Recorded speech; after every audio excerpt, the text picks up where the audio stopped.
We're driving cars on a Mars tonight. We're blasting off to the stars tonight. We wanna go, go. We wanna go, go. Hello and welcome back to Discover with RAA Travel. Well, today we revisit one of our favourite places from this season, and it's right here in South Australia. Also, Tegan Nash takes a trip to the Red Centre, the desert heart of Australia. And back home, Hazy puts his pride aside and lets a barbecue expert show him how it's done at the Weber Grill Academy. First, let's head back to Kingsford the Barossa, an exclusive luxury retreat that has the best food and wine the region has to offer, and I just love it. Welcome to one of Australia's most exclusive luxury retreats, Kingsford the Barossa. This incredible property, you may remember, was the setting for McLeod's Daughters. Well, it's recently had a major renovation and I am itching to take a look around.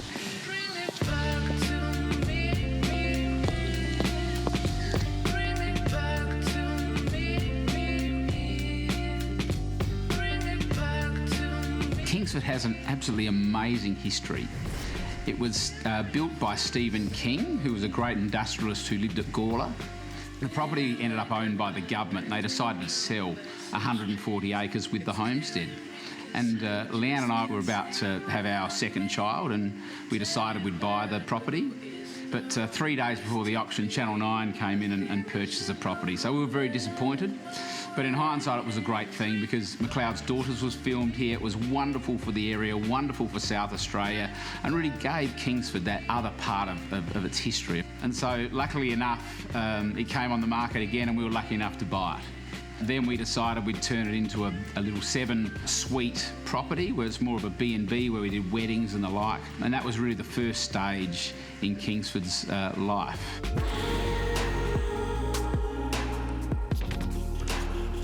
It's evident in the details that the renovations to the property were meticulously planned and executed. What started as a small 7-suite property is now a luxury retreat. There are 8 suites here in the homestead, and there are 16 luxury suites on the entire property, and I have the key to the en suite. Let's take a look.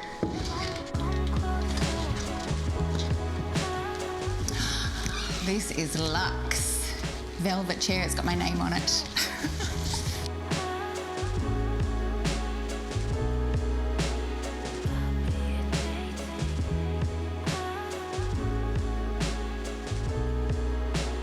Oh, beautiful. Did someone say marble?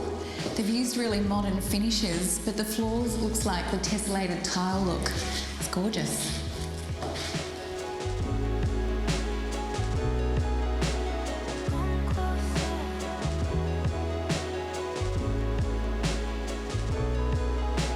Everything about this whole property is really what we've personally, spent so much time thinking about and designing. The inspirations really come from Leanne and my travels. The main lodge bar, that was really, we saw a great lodge in Wyoming and said, right, we really need that. The Kegel Balm at the back here, I saw a fantastic Tenpin bowling alley in the Ham Yard in London. You look at the wine tunnels, and they've been inspired from a mate's house in Bristol. So we've actually bought all those little bits from around the world and brought it back here into Kingsford.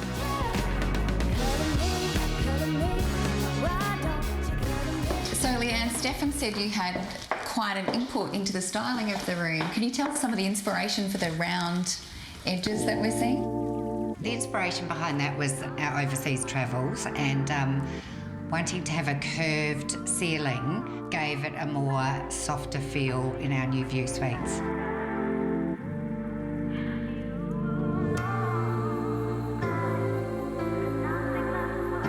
It's a quirky piece of art, Leanne. Who's the artist? A local artist called Rod Schubert, and he's a really good friend of ours as well. It's painted on wood, and we do actually see a lot of these cockatoos around Kingsford. That's why it's so special to us. Don't try to change my mind, in fact. A local artist and good friend, Ebony Heinrich, created some beautiful pieces for the suite, including the robe hooks, bedside tables, door handles, and the link art piece above the bed. Quite a talent. It's like the whole room, and the experience just continues outside.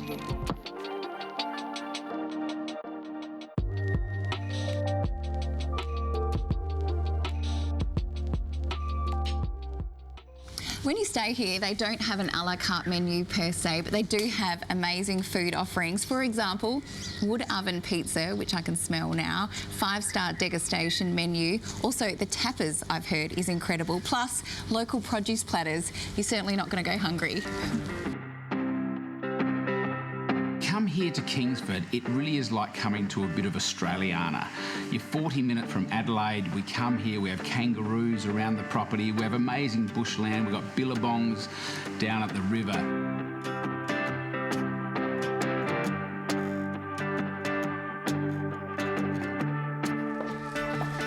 If you have something exciting coming up to celebrate, how is this wine tunnel for a venue with a 21-metre Barossa bespoke table and 6 wine cellars to boot? I'll see you in a little while.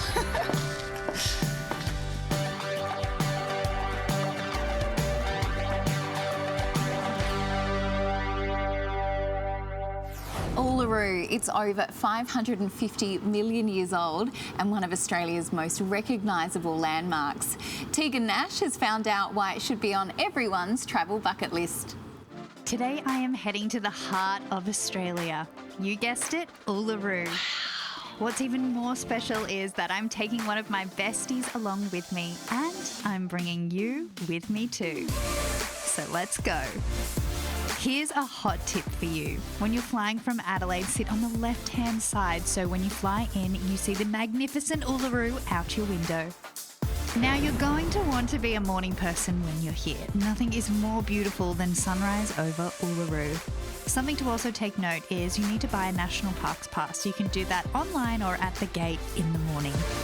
This is our first time seeing Uluru. We're so excited. Look at it.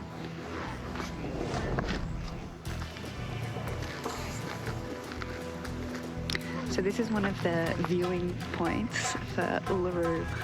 But what makes this one so special is also see Katajuda in the background. Let's take a closer look. This is Katajuda, about a 40-minute drive from your accommodation. It's a very popular spot for hikes, but we came out here to watch the sunset. This is absolutely incredible, and it's a really sacred place. Katajuda is sacred to the Anagu men. It is so important to respect this land when you visit. It's said to walk quietly, tread lightly, and stay on the track and enjoy this place as it is in all of its beauty. And look at this sunset. We stayed at Emu Walk Apartments and it was perfect. Lounge room, full kitchen, outdoor area, and 2 bedrooms upstairs. It was just what we needed for our stay. We booked into Sales to have their buffet breakfast every morning too because we needed to fuel up before our big 10.6 kilometre walk around Uluru. Hot tip when you come to Uluru. One thing that I think you really need is a car. There is a hop-on, hop-off bus, which is brilliant, but if you want that freedom, book in advance and get a hire car.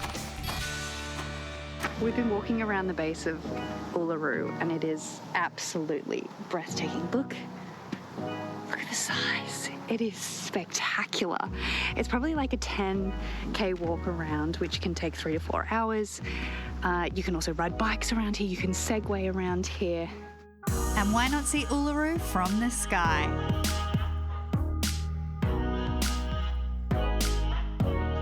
So this behind me here is the kitchen cave.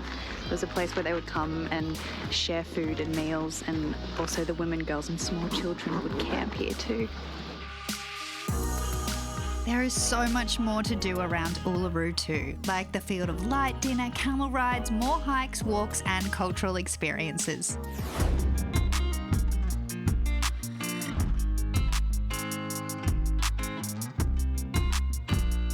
I own a Weber.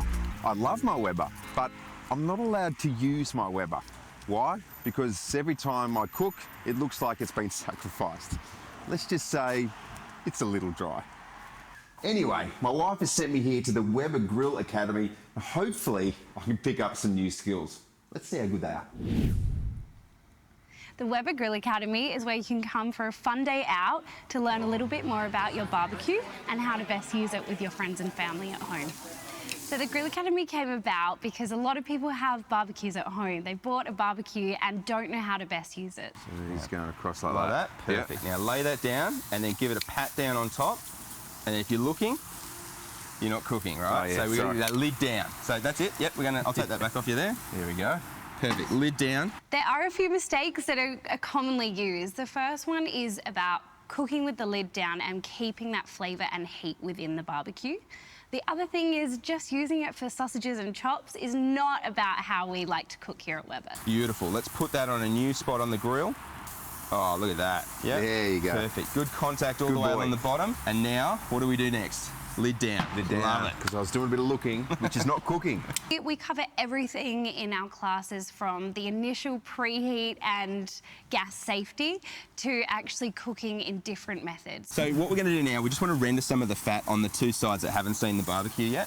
Fat side, just hold it there for a few seconds. Perfect. And now flip it around to the other side, same thing. Just trying to get some of that caramelisation happening on all sides. Perfect. Juicy.